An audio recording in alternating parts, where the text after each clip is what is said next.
Nate Diaz versus Jorge Masvidal. Who's going to win this fight? Well, before we talk about who's going to win this fight, let's take a look at their latest performances in which Nate Diaz fought Jake Paul, in which Jake Paul started out very fast, dropped Nate Diaz in round 5. Back foot.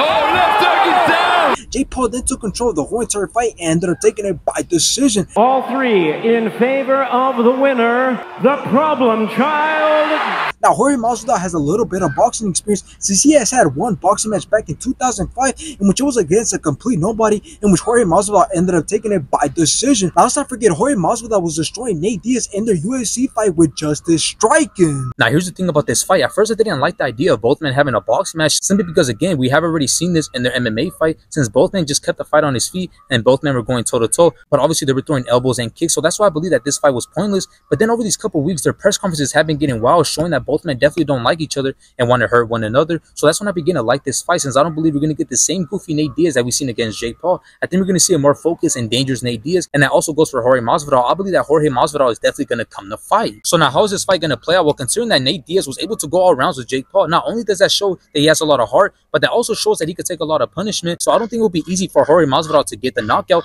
because Jake Paul, who dedicates his life to boxing and who's bigger and younger, couldn't even stop Nate Diaz. And that's with the fact that Jake Paul was landing some hard shots, and that's also with the fact that Jake Paul was able to drop Nate Diaz. But anyways, even though both men are 39 years old and don't dedicate their life to fighting anymore, let alone boxing, I still believe that both of them are going to go back and forth. They're going to feel each other out, and they're definitely going to land some hard shots. And unless Jorge Masvidal can somehow find the dog in him to outland and outperform Nate Diaz, I believe that Nate Diaz is going to have the cardio and the pace to rim. So I got Nate Diaz beating Jorge Masvidal.